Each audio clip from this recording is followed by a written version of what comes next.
perceptions, awakening to the joy of life.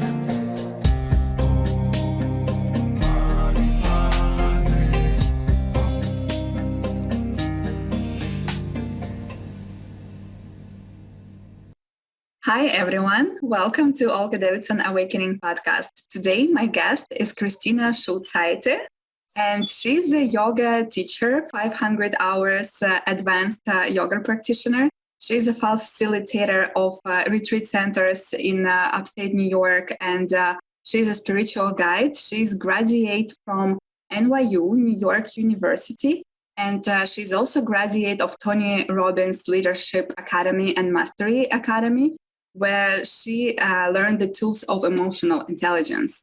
And today we'll be talking about yoga of life, and we'll be talking also about lifestyle, because Kristina as well, she started consciousness eating since she was 20 years old. Today she's 37, and her weight is the same as she was 20. She she stopped time. She mastered that incredible skill, and I can't wait to learn more how she did that and to share with you all, guys.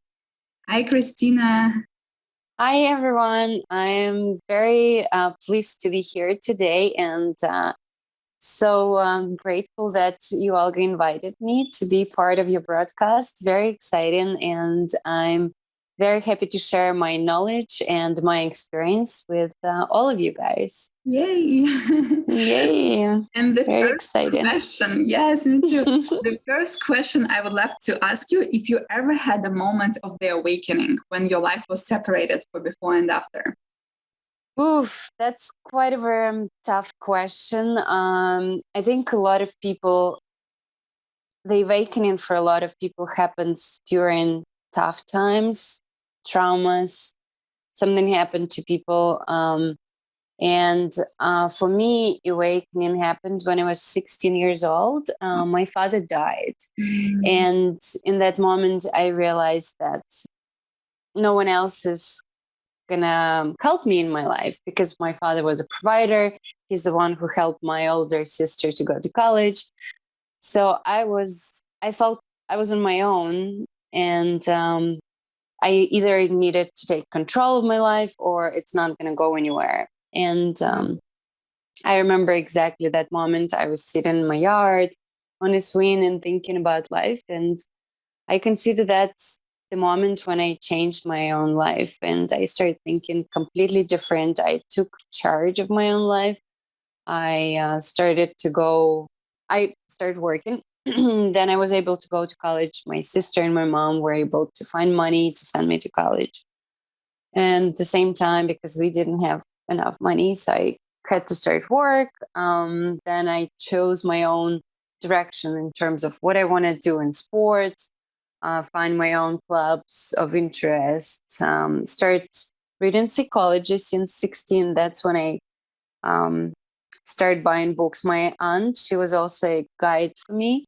She was a really good psychologist in my city.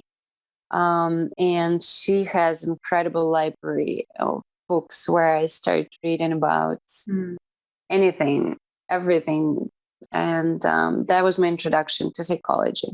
And then I started reading more in college, studying more psychology. So I always been interested in how to change life, your psyche, especially growing up in different environment that might affect you as a human being and not as perfect family environment. So I was always curious about how can I change my life in a better way?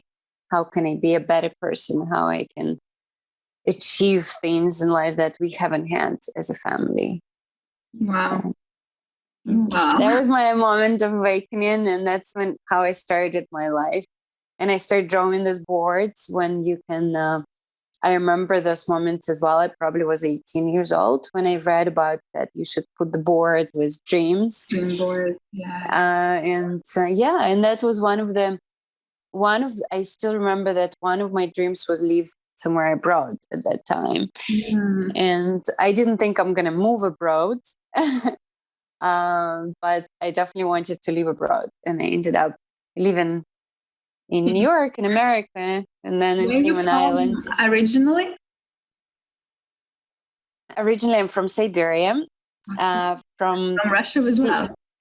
from Russia with love, yes, and the city called Irkutsk. It's next to the deepest lake in the world, Lake Baikal, close to China and Mongolia. Beautiful. It's a beautiful area, definitely. And there is also a lot of Buddhist influence in that area. I think that's where I also got my introduction to spirituality. They try to respect the gods of nature and nature itself. And there are different traditions. When you go to Lake Baikal, you need to respect in certain areas, you need to give donations to the gods of the area. That's how they believe. And plus Buddhism, I always loved the idea of Buddhism because it's kind of it respects your own God within you. So I always loved that idea that we're not the sinners like Orthodox religion. It's the opposite. You actually empower yourself from within, which resonated with me since then. Mm-hmm. That's amazing. And Yeah, I relate to a lot of what you said because for me, that was a powerful tool as well to have a dream board in my childhood. And I am from the country which one doesn't exist on the map, from Transnistria. You'll have a good luck to find it on the map. oh wow, On the map, it's that's a part amazing. of Moldova, but it's not because we even been in a war with Moldova. So like if you say to somebody from Transnistria that he's from Moldova, be careful, he may get offended. So I'm not Moldovan, but I'm from that little part of Moldova, which one is unrecognized. This country doesn't exist. Like I'm literally from nowhere. Yes. Wow. And, but we have our own president, our own money. But actually, our own president ran away at a certain point from the country, so he just left country. It's such a fun country. I talked about this in my first episode, but I always had this bigger vision, and I had a dream first to study in university in Ukraine. And I just had this picture of Kiev of Ukraine in a box of chocolate, and I just cut it out of the box and placed in front of my table. That was my first dream board. And I was the only one person who made it from my class, made it to Ukraine by myself, and my family didn't have money. I got scholarship, so it was like all miracle. But yes, it's just this vision when you create your own reality. And then I started to do dream boards often, and then I had my first dream board. I had a dream to fly to US, and I had this picture of Boeing 737 flying above New York, above Manhattan, and above Empire State Building. And apparently I flew into New York on Boeing 737. So wow. It worked. And then I have another dream board when at some point we were all separated. My family were in 4 different countries. I was in US. My father stayed in Transnistria. My mother had to leave to Russia, to Moscow, because she would make more as a nanny in Moscow than she was making as engineer in Transnistria. So she left. She was a big boss of like 30 people group, and she was engineer making these electrical things, projects, and she was making literally $200 a month. And as nanny, she was making $800 a month. So she just left to Russia. And my sister was studying in Ukraine. So we were in 4 different countries. And for me, family is the biggest value. And I just had this vision and dream of us being in one country. So I made another dream board, and I had a huge magnet in the middle, and I placed 4 green cards around them: my mom, my dad, my sister, and me. And apparently my family won 2 green cards at the same year. And wow, it was crazy miracle. And that's actually the night it happened, I will never forget, because it was Russian Orthodox Easter. And I stopped by in a church, and I'll tell my opinion about Orthodox religion and yoga as well later, but story. So I stopped by there, and I had my favorite icon of Saint Nicholas, because he's famous in Russian Orthodox Church as the one who makes miracles.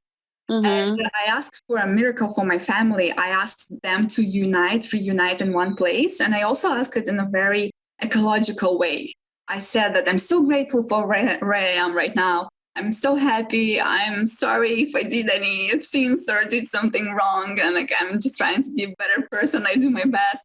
And if you have, I know you have to help so many people, but if you have time and energy for me, and if it's good for everyone, just make it happen. And like, I'm coming back home, I open computer, and I am like, I'm falling on the floor because my family won 2 green cards at the same day. I called my mom. She was shocked. She didn't believe it the first time. And yeah, apparently all my family moved into New York, and now they all live there. I moved to Canada now because I've met my husband, but DreamWorks work. And I was so inspired by that.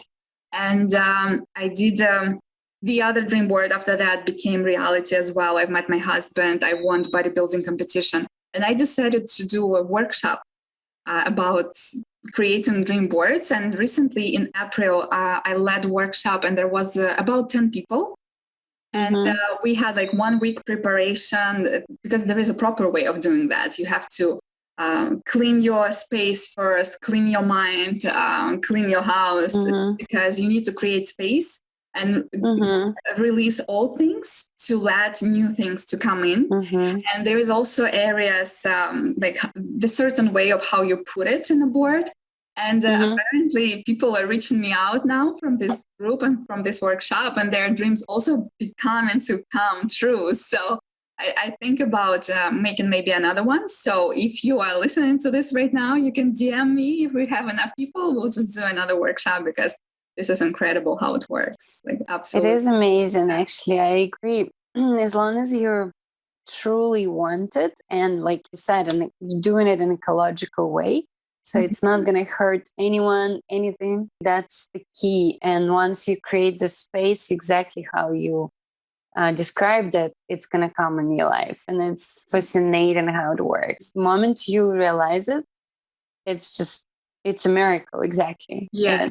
It is amazing. Yeah, if you want to understand the process better, exactly how it works, I recommend to read Joe Dispenza. He just explains it, how it's all our mind. Like, for example, what's the book? Joe Dispenza. Well, I don't know how to say it in English. Like, you are your placebo, something like that. Oh, I've heard about it. You are the placebo, yeah. And he says that it's already proven that placebo works. That they know it, right? It's science, and everybody knows it works. And but for some reason, for people, it's easier to believe that you have something from outside which is lacking from within of you, and you can bring it inside and you'll be fixed. And this is easy, and they do that, and it works all the time, like most of the time. And for people, it's hard to believe that they already have it inside. They just can't tap in there and get it out of there and fix themselves. They don't believe in that yet. But if you realize how powerful is your mind, how powerful is your mindset and your spirit, your inner spirit, you don't need any pills from outside, from the placebo. And he's not denying reality. Like, there is illnesses, and there is some illnesses which can only be treated with traditional medicine. But you cannot also deny that you have this powerful spirit within you, which is able to even operate all your body, your hormone system, your genes. This is so complicated, and you have it already inside of you. Yeah, that's why the importance. It's true. So much power comes from within once you learn how to use that and actually believe that, and in tune with your own body. And once you're in tune, you can create things in life, not bringing them, like you said. If you bring them and try to, like, I don't know, cover something, it's going to work temporary. But like, to be fulfilled in life and to do things, like, it's actually should come from this center, from the heart, from your body. It's all comes together. You need to feel it. You need to own it, believe in it. And then it's happening for you. And the same, I don't know, we can go into a topic of intuitive eating here, if you like. That's kind of seems like the Absolutely. Yeah. yes, it seems like that's logical way. Like we just kind of came to that. It's the same idea. So I got lucky. My mom was very when I was a kid, she would never tell me finish the food or like you have to eat it. She would always tell me, that was my mom who taught me actually how to listen to my body. She would always tell, listen to yourself. If you don't want it, don't eat it, don't finish it. And that played a huge role for me because I actually learned how to listen to myself. I'm like, do I want this food? Do I want to finish it? Do I not want to finish it? And I'm still like this even now. I always, even like when I gain extra weight, which is could be like pound, 2 pounds, I feel it. I don't need weight. Like I don't need to step on a weight. I feel something is not comfortable. I'm not in my center. It's so interesting how it works, but it definitely works. Like I know right now, my body feels like it needs to move. I want to do cardio. I want to do something extra. I don't want to eat more food. I feel like I'm like it's an interesting feeling that like I actually never tried to describe it, so it's kind of different. It's just you know it. Like you know that I don't want an extra food. I want an extra movement, and that's when I started doing a little bit more cardio. I like to do maybe boxing, running, or anything, something like that. And the same with food. I know which food, like when I crave something, I never been vegetarian by force, like just because I have to be vegetarian. There were moments when I didn't eat meat for a few months. It just felt like I don't want to eat meat. But then certain times I crave meat, especially when we as women, we go through cycle and before the period, we definitely need, I mean, all that meat gives us. And by nature, we were carnivorous. It's in our DNA. It's so deeply incorporated in our bodies. So if you force yourself to be a vegetarian, I don't think it's going to be healthy for you. Yes, there are people who are actually very comfortable being vegetarian. They feel great and that works for them. But if your body craves meat and you force yourself not to eat it, I believe it's not healthy for you. It means your body needs it. There's also different types of bodies that depends. I also believe maybe related to blood type that need more meat than the other type. Yes, I feel like when practicing yoga and doing any kinds of sport, mindfulness, staying with yourself, meditation allows you to learn how to listen your body and stay like you feel what's going on in your body. If something happening, even like when you start getting a little sick, your immune system lowering down, you can feel this tiny, slightly changes when you need, okay, now I need a little bit more rest. Now maybe I need to exercise. Now maybe I should skip a meal and give my body a little detox and get a green juice.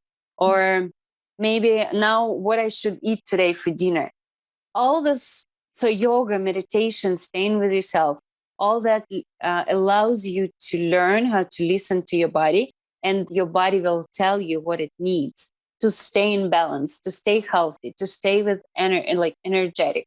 And yes, you need to learn what foods and gives you energy too. Like Tony Robbins, I know you all attended and know all this information as well. And he teaches a lot about, there's a whole day in Unleash the Power Within about food. And I also went to his Life and Wealth Mastery. I don't know if you've been, but that's where they teach for 2 or 3 days just about food and what food gives you energy. And you actually go through a detox diet and juicing for 3 days. Wow. Yes, which is really amazing experience. You just you feel amazing after.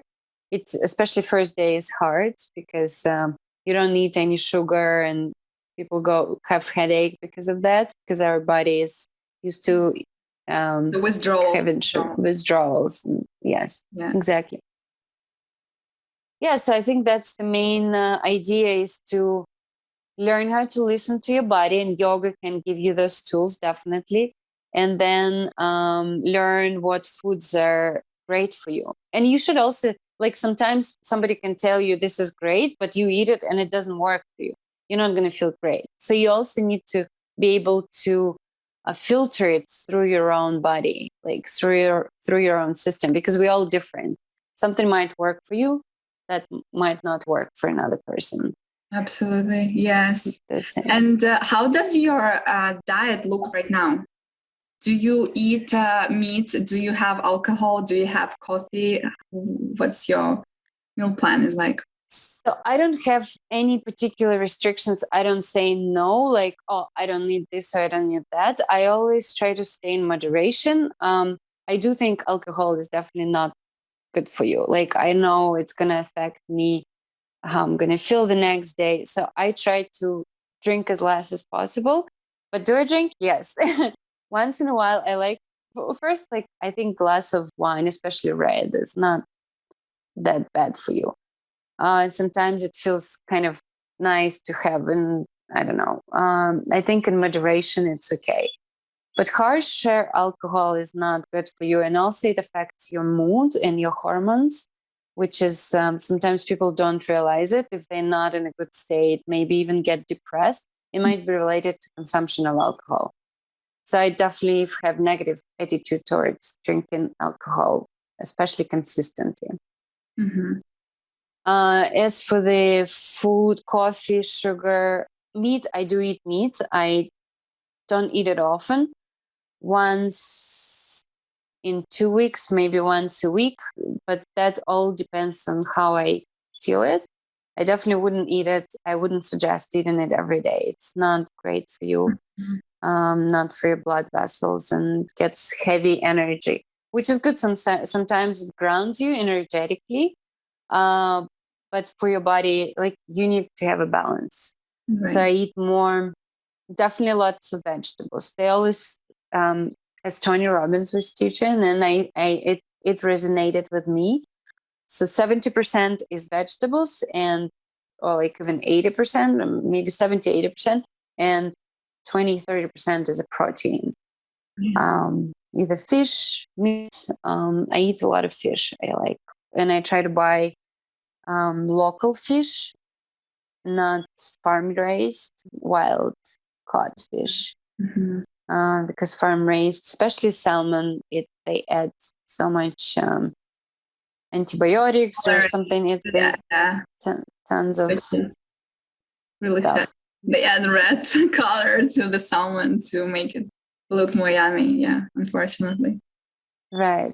So it is always better to buy food if you have an opportunity to buy wild caught, then also vegetables from small farms. Now I have here in Montauk as well, in Cayman, when I lived before.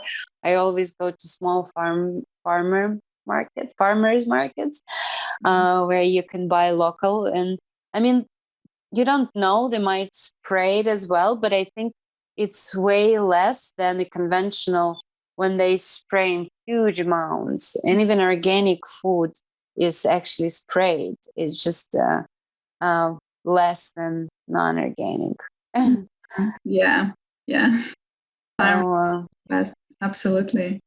Yes. coffee.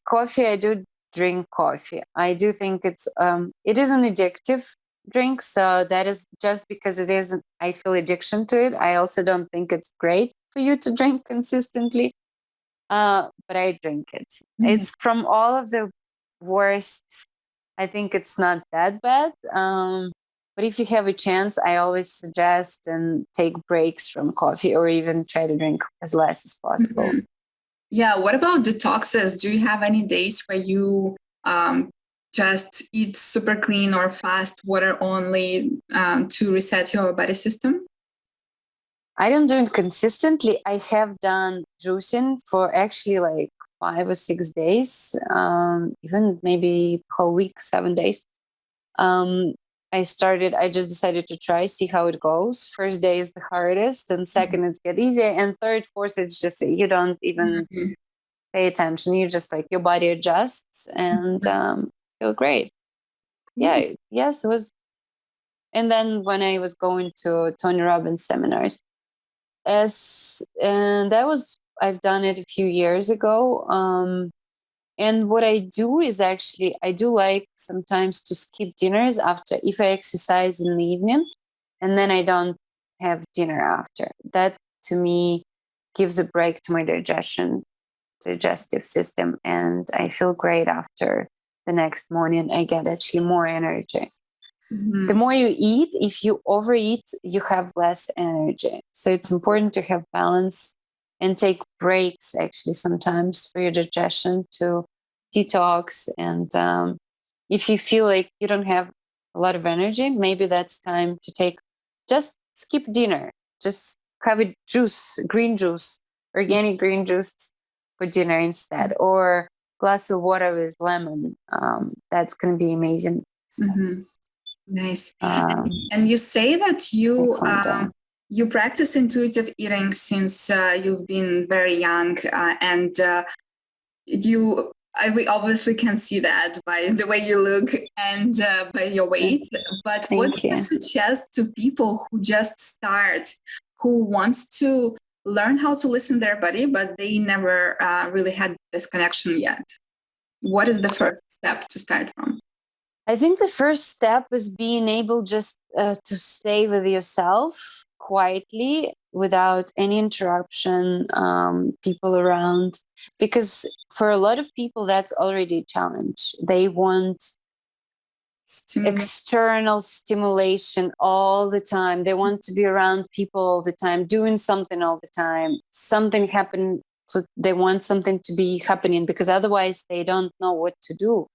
So I think that's the first step, just to sit down, maybe in a quiet room, close your eyes and sit. It could be a small, short meditation. You can start as short as 5 minutes, put a clock and do nothing, just sit there. And even 1 minute, that already every day, 1 minute, you just listen. How is it to be with yourself? There are going to be a lot of thoughts, a lot of feelings going to happen, and it's going to be very uncomfortable. The idea here is not to attach to any thought or like the feelings, just absorb. Try to be an observer in this moment. How is it? What is it like to be you? What is it like in your body itself? What do you feel? Just different parts of your body, in your heart, in your stomach, in your legs. Focus on different parts, in your third eye. That's how we meditate a lot of times. You connect to your upper, if you talk energetically, chakras, upper chakras, or it just could be just different focus points. If you put your intention in one part, that's already meditation. So you switch whatever is going on in your life around, bring it into your body, focus in one point. And that's going to allow you to be with yourself and learn slowly to listen to your body. And then also yoga, physical practice, that's also, you get connected to your body, you ground yourself, you actually try to learn how to move in your own body. And it also could be very short practice. Do find online. I teach yoga. If you're interested, I provide private classes online or in person if you are somewhere in the area, in New York and Montauk right now. In winter, probably going to be in Cayman Islands, but I do online classes, Zoom calls. We can do sessions, discuss this online, do health coaching, incorporate all the skills together. So you're welcome to find me as well on Instagram, and we're going to leave at the end of this broadcast my Instagram. Kristina, yes, Kristina in Light. Yes. And how did you start yoga practices? What brought you to this science, and what is yoga for you? So originally, I never been flexible. Since I was a child, I was doing modern dance classes. I was swimming, and for me to even touch the floor, leaning forward, was a huge challenge. I don't know. I was just stiff always as a rock, and even though I always been doing some kind of a sports, even gymnastics for some time. And then when I came to New York, I was 27 years old. I tried yoga back in my hometown in Irkutsk, and I didn't like it. It was too slow. It was very meditative, and I couldn't do it at all. I was just, this is not for me. The first time Right. I tried it in early 20s, I was like, what is that? No. Right. And for somebody who doesn't have the tools what to work on in a slower practice, that's not going to work, because you need to know what you're doing in this moment when it's like you staying in one pose for a long time. You're like, what I'm doing? I don't even know. Like, it doesn't feel comfortable. I have all these thoughts. It's not cool, or I'm actually getting bored if nothing happening. So you need to know before you go into that kind of practice, you need to go through a more fast pace or like energizing practice. That's at least that's how it worked for me and for my body type. And when I came to New York, I went to this class. I decided, give it a try. Let's see. It seems like so popular.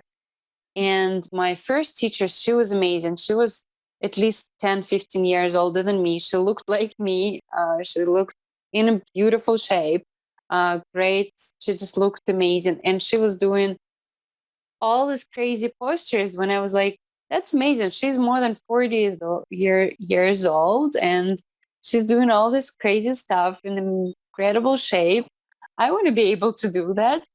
And she was so kind and inspiring, and her guidance was inspiring to me. And just I got attracted. I thought I would want to be like that woman. I want to do those things. And she presented this opportunity that I trusted that she can guide me to that path. And her classes were energizing. So at the beginning, I would really get warm, and it even like strength wise, it was so hard. I was shaking all the time. I was like, oh my God, this is so hard. But then it would warm you up so you can go into deeper postures and you can actually stretch. For those who are stiff, that's the key, because if you're not warm, you can't get flexible. If you're flexible by nature, you need to work on different, it should be a different approach, but you need to work on strengthening your muscles, pull them together. And it's the same, but a little bit different approach mentally. For me, it was important to actually go through that strengthening part, and also like cardio part. So you warm and then you can stretch. And through that, slowly, I was able to do postures that I wasn't able to do when I was 20, 15, 10 practicing, because I developed that mind-body connection, learned the tools, what's needed for me. And back then, all the classes were just general, and they were like, okay, go stretch. And I'm like, how can I stretch? I can't even do anything. It doesn't work. I feel like I'm just breaking myself, because it was always kind of cold. I wasn't properly warmed, and I didn't know the tools. Like, okay, now I have the tools how I can use this little muscle, that I can get myself into deeper practices, because I developed that awareness in my body as well. What kind of tools are you talking about? That's the tools when you practice yoga for some time. Do you practice as well, right? Yoga. Mm-hmm. So I learned that just through my advanced training. So my first teacher training was 200 hours, and it was more basic, just to get to know the postures, how the proper alignment, and some tools of meditation. In advanced training, we actually, for 3 or 4 weeks, every single day from early morning, 8 a.m., we would start till 6, 7 p.m. It was nonstop practice. Wow, It was really? insane. It was insane. Wow. Interesting. I am a certified yoga teacher too, but it's the first level, 200 hours. And I was in ashram studying yoga, hatha yoga, and it was literally a monastery. So it was an incredible experience. Definitely my life was separated for before and after. And it's crazy how there was a lot of philosophy involved in that, and also karma yoga, art of service to people, how you actually learn through serving others. And there was a lot of things, but I can't imagine just practicing yoga from morning till night, but I would love to do that. Now I'm excited to go to the next level. Yes. And I don't know if it's the same experience with every teacher, but my particular teacher I found, I looked him online and I saw what he does and what he was able to do with his body. It's a whole different level. So my first yoga teacher, she was incredible. Jared McCann. I know. He's just I looked at his photos and videos and I was like, I want to do that. That's a whole different level. And it was expensive, but it was worth it because he actually gave so much. And the teachers besides him who were teaching us philosophy, meditation, those are the people who lived in India for years and actually studied. And one teacher, he was teaching us Ashtanga yoga as well. And he was actually teaching us, he knows Sanskrit perfectly. And just learning from those people was incredible. And that's through that training, that's when I learned to use little muscles. He was pointing all the time because you practicing every day, you become so aware of the different parts and you strengthen in certain parts, like especially Mula Bandha, Uddiyana Bandha, all those bandhas that you engage. It's in your pelvis area and your lower belly area. So if from feminine, especially for women, it's so crucial for feminine women's health. Actually for men as well, but for me, women especially, to strengthen those muscles there. And you just be surprised. We don't know how those muscles helps us in a lot of postures. Actually, you just you squeeze those areas when you go into deeper forward fold. When you go into back bends, you use those muscles, and it's fascinating. And there is also throat bandha you can use when you do breathing exercise. I don't know if you're familiar and you use them. Yes. Yeah, pranayama. It's amazing because I started to study Yoni X and the practices they do because it's an instrument for strengthening your pelvic floor. It's number one tool to strengthen your pelvic floor. And it also has a lot of spiritual connection because through practices with Yoni Ek, you bring your physical and spiritual together, and the quality of your life becomes so much better.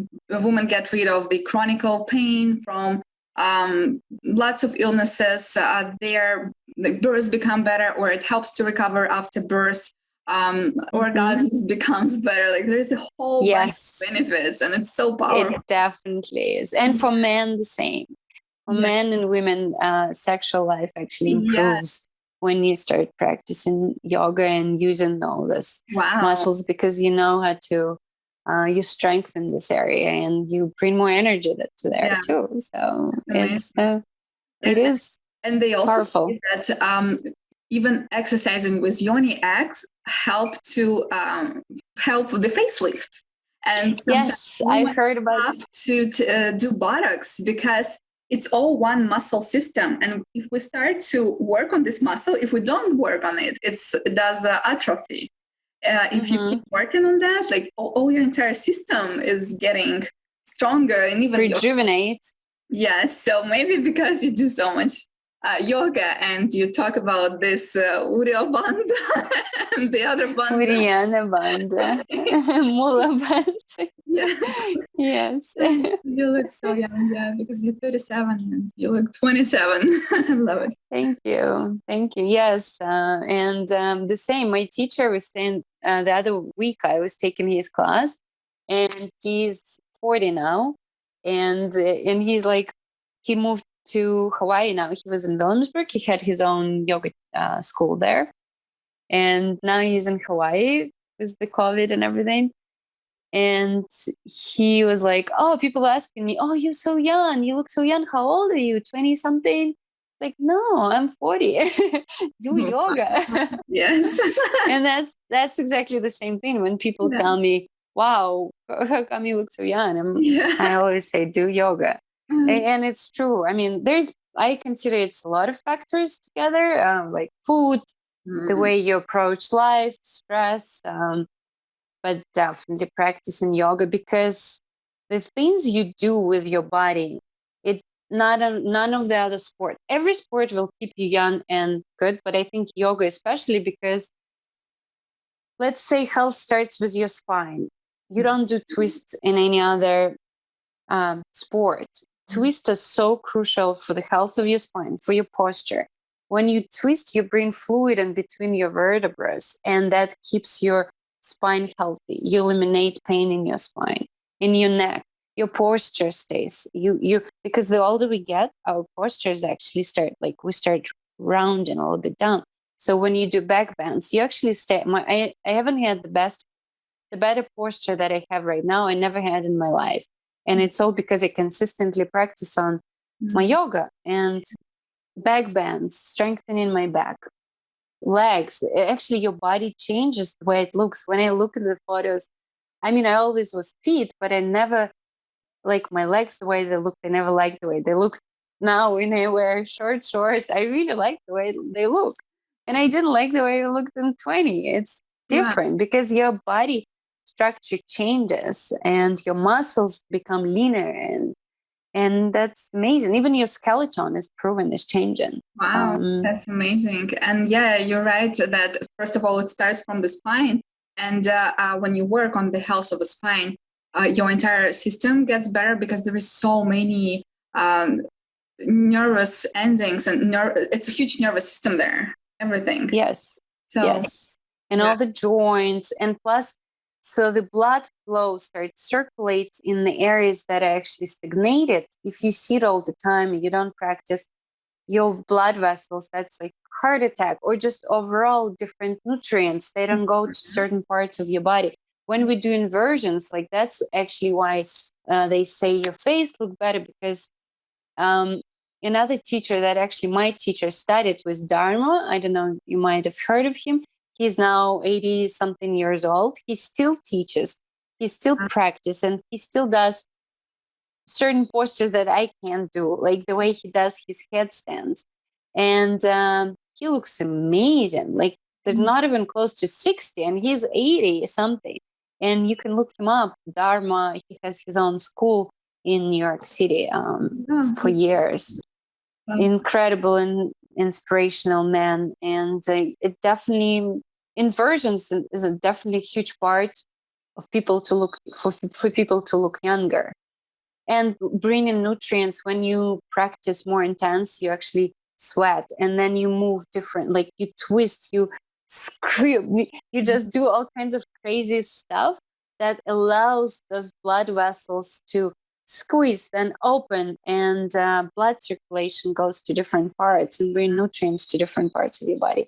So it allows your body to heal, feel better. And absolutely. Yes. And I must mention the person who brought us together, Anna Kiseleva. She's the one who made this episode happen for us. And she also practices yoga, and we both were from the same school. And we both did bodybuilding with Anya together. So for a while. And we both noticed that during the competitions, we met all these people backstage, right? So people saw them only in front of on the stage, and they look beautiful, and there's a beautiful light and all this tanning and a bunch of makeup and everything, but we saw them backstage and they don't look the way they look on the picture. And usually when you ask how old they are, they usually much younger than we think, at least like 10 years younger than we think. So bodybuilder who is 40 looks like 50. And we were wondering, why is that? And then you go to yoga class and you ask people how old they look, how old they are, and they look younger than they are. So that was a big wake-up call for me. That's why I slowly switched from bodybuilding to yoga, and Anya the same. And I think the reason why, because when you only lift weights, your body gets more stagnant.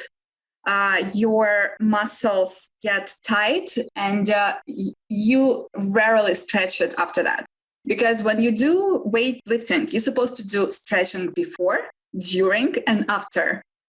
And if somebody's listening to us right now, how often you do stretching when you wake up weights? Probably at least maybe once, maybe not a single one at all. So that's why this stagnation causes a lack of nutrients to the organs, and and it all just like stacks together. Versus when you do yoga, you massage your inner organs. When you do all these crazy postures, Exactly. you get a massage for your inner organs, and then blood goes better, oxygen gets better there, nutrients, and really good for your digestion as well. And digestion is the key, because our intestines, they also say that it's a brain of our body. It even looks like it's proven. It's actually proven already scientifically. There's a huge connection, and most of the illnesses start from the gut, and from because there is so many toxins and like so much stuff stacking there. This is whole entire different topics. But for example, little thing like eating different type of proteins at the same time. For example, if you have meat and beans together, this is so bad for your intestines, because it has different type of digestion time for digestion, and it creates cluttering of intestines. So if you want to have beans, better have it with just salad. And then the next certain foods definitely better not mix up. Different types of protein as well. Meat and fish, don't eat it together. Ideally, eat one type of protein with certain vegetables. Don't mix up at all proteins. Yeah. So we're back to nutrition. Yes. It's all relevant, all related. And I think another important part of yoga is actually mindfulness, which none other sport teaches. And here we come into actually the whole philosophy of yoga, what yoga is, which is not only physical practice. And you get to that only when you start actually practicing it more consistently, because yoga teachers here and there, they would do Dharma talks, which guide your mind in the right positive direction in life, no matter what's going on. Here and there, they might drop a phrase or sentence, and that's called the Dharma talk, which actually I love it. Guide your mind. Yes. That comes to emotional intelligence that we study in psychology. For me, it was a huge eye-opening, and actually kind of like a light bulb lightened to me. I already done a lot of Tony Robbins seminars, and I studied a lot of psychology prior to my yoga teacher training. And when we studied philosophy of yoga, that comes centuries from before we were born, it's one of the most ancient philosophies. It's actually, a lot of it is psychology. I was fascinated how it is connected. So it made me think of that there is one universal knowledge that allows people to live happy and healthy lives. And that knowledge is presented in different directions. So in our modern world, it is psychology. You can go to a psychologist and fix your problems using their tools, or they would guide you in the right direction. You can go, Tony Robbins, he's basically a psychologist. NLP mostly, neuro-linguistic programming, he trained you. He uses all kinds of different tools to learn how to guide your emotions. And the same in yoga. So when you come into change in your state, so mindfulness in terms of listen to your body, but also change in your state. Let's say you're stressed. Well, first of all, physically, once you do, it is proven. I wrote a paper on that in my teacher training, that it's after even practicing 15, 20 minutes of yoga, hormones of happiness, gamma, I believe, one of them, are released in your bodies, and you already feel happier. It's just what's happening in your chemistry physically. Plus, if something going on in your life and you keep focusing on that, when you do yoga, it teaches you actually to focus on your breath, on your movement.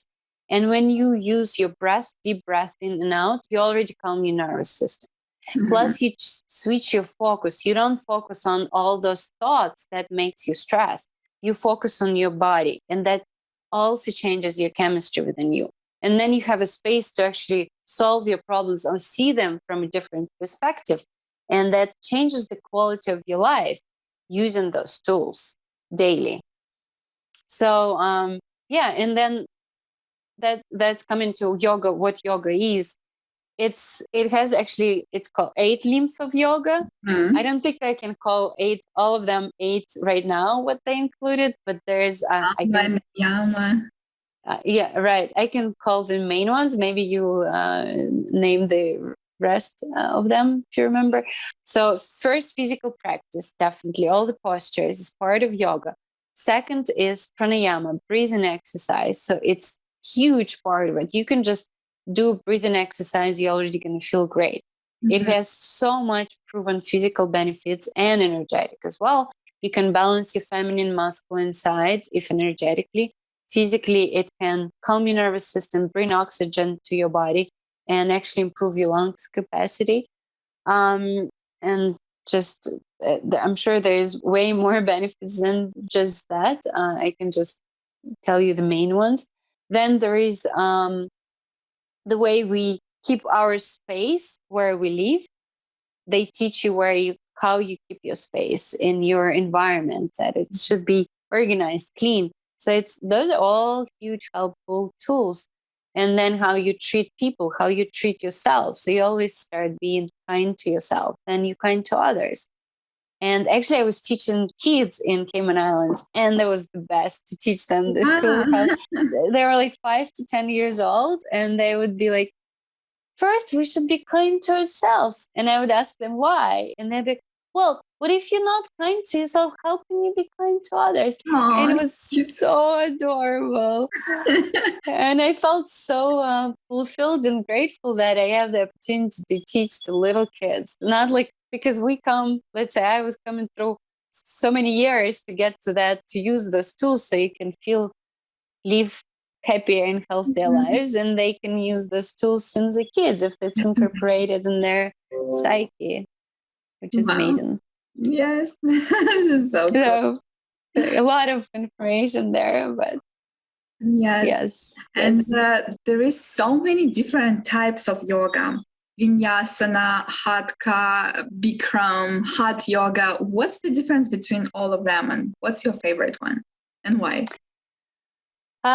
So there are definitely different schools of yoga, and they all come. Sorry, my battery is dying. Hopefully it's not gonna die anytime soon. We might need to start wrapping up because I wouldn't be able to 10%, so I should be okay for a little bit. Okay, so different types of yoga. Yes, they come from India. I think originally, I'm not gonna lie, so I don't know much how each type of yoga originated, and I think what I know that Vinyasa, I think, is more modern style. The one I teach is incorporated ancient knowledge to the modern style of yoga. So what's the difference? I'm not going to talk about how they were developed because I don't know, honestly, how each of them was developed. And I'm sure there is a history behind each type of yoga. The main difference, let's say I'm teaching mostly Vinyasa, power yoga, some Ashtanga and Hatha incorporated. Vinyasa is basically a flow yoga. It's one movement slowly goes into another. It's like a dance. And I love that because once you learn and know the postures, you can actually go, and the big part of yoga as well to be meditative. So you can actually go into this flow meditation and you dance with your breath, with the movement, and you go through from one pose to another. It's like wave, like water. And you go, you flow and you warm up, and then you go deeper in that. It's just such a fluid practice that I love and resonates with me a lot. And then after going through this fluidity, you can actually go to more stability and stay in one pose longer and practice here, go deeper, because that's the moment when you actually use those little muscles. You stay in one pose and okay, now engage this muscle, now engage this bandha. Now it's not just this, you just stay there and you're like, oh my God, how long can I survive here? I can't stand anymore. It's actually internal work. And you learn how to be with your body and use those little muscles and meditate through your breath. If it's getting hard, you learn how to let it go there relax here, tense there. It's a huge work with your body, and it's fascinating when you get to that point and you'll be able to use that. So that's Vinyasa. Power is more, we incorporate more fitness in it. That's, I would describe it. So you go through the same kind of fluidity, but you use a little more repetitive certain exercise that are strengthening you more. You can do, I don't know, knee to your nose 10 times, knee to your elbow 10 times.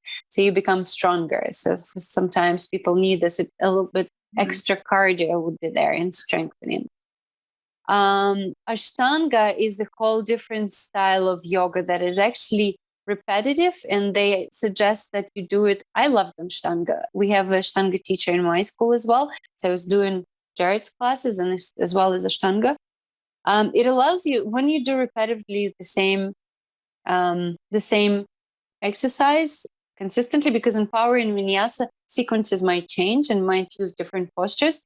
In Ashtanga, it's the same sequence over and over. But the more you become advanced, you can add extra, more deeper, either in variation of certain postures. You can add variations, or you go and then extra deeper postures. And that allows you to grow consistently here and like develop those particular muscles or particular flexibility for those postures, which I loved. I would totally practice. And they usually do it at 6 a.m. That's like their time. In India, it's very popular. There is Ashtanga schools, and I almost went there actually with my friends. Then the whole COVID happened. Yeah.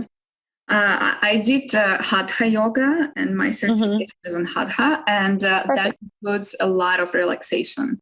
Relaxation is one of the points of yoga. One of the all important, but one of the point which people always forget is to rest properly, and that teaches you to rest a lot. So you go into a really deep pose, and like you use all your focus and strength, and then you go into deeper relaxation. Then you go to the next pose, and yeah, I like it. It's similar to hot yoga.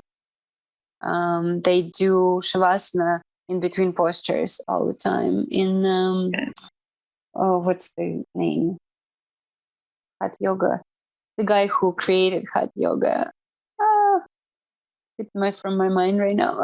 But there is also the same idea. And definitely relaxation is a huge part. Shavasana at the end is the most important posture. So never skip Shavasana, because that's when you're actually parasympathetic nervous system is engaged, and that's when you can relax, because after moving all the time, you need to relax, and that's when all the benefits from the practice can be absorbed by your body. Absolutely, yes.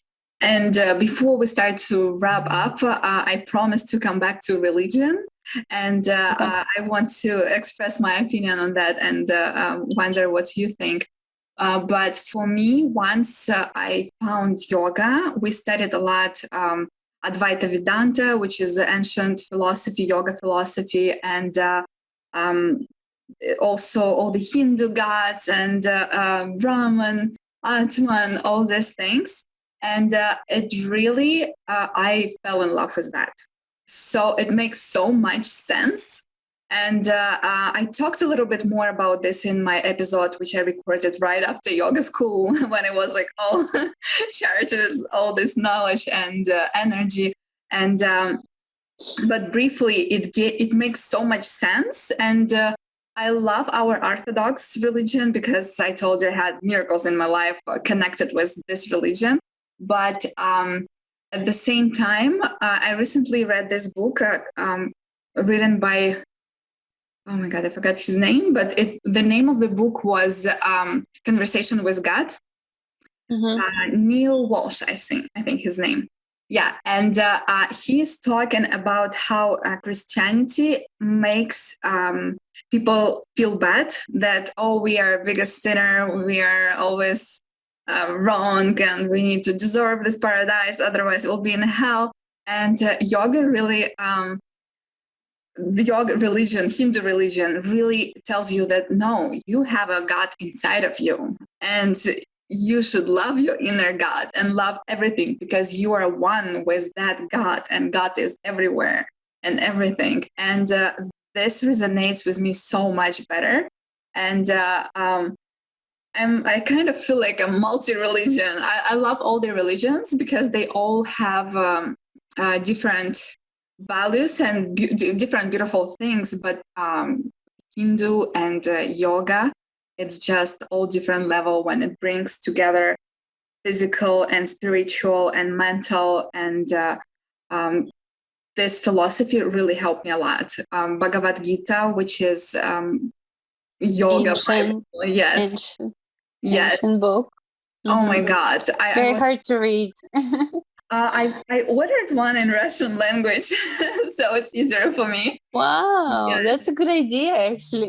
Yes, and I absolutely love it. I can't stop reading that. And I was a little bit stressed with, I'm trying to launch my online course right now, and I'm taking course about how to launch a course. And we have lots of projects in our school, and I was a little bit stressed because, you have to go all out often, and all the social media things distract you from your inner self. And I opened this book, Bhagavad Gita, and I just read a few paragraphs, and I was like, oh, thank you.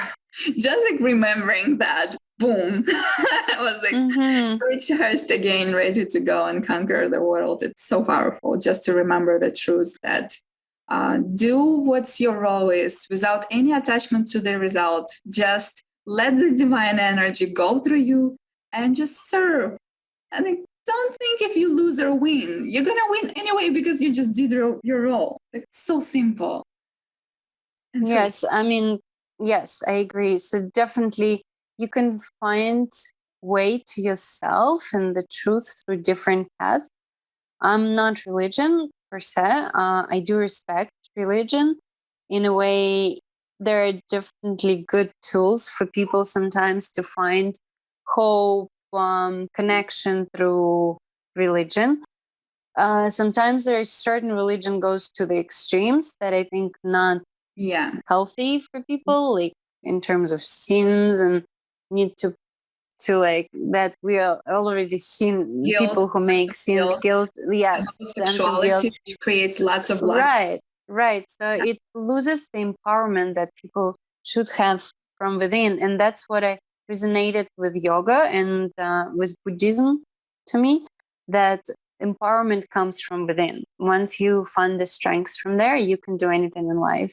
For me, Orthodox religion is part of my cultural background, which I respect, and I would never say anything like bad or like when now all the riots or some, not riots, but like this negative events happen in Russia, which I think is upsetting when young people try to do some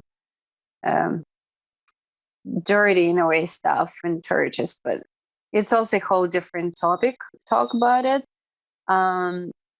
I do like going on holidays to or Easter to the church. I think it's beautiful. It's part of our identity, part of just the cultural family cool traditions, which is beautiful.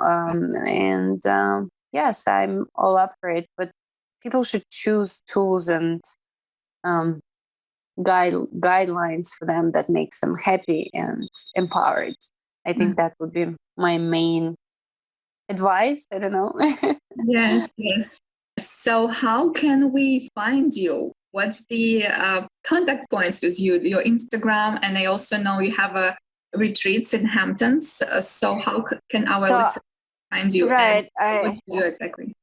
I also own a retreat company that organized retreats upstate New York. I do organize events here and there. Right now, my location. So I just got to Montauk, and I'm gonna teach here in the studios and privately. So if somebody is interested, and you guys listening are interested in private one-on-one session, right now I'm offering that, and we can do it via Zoom or in person if you're somewhere around.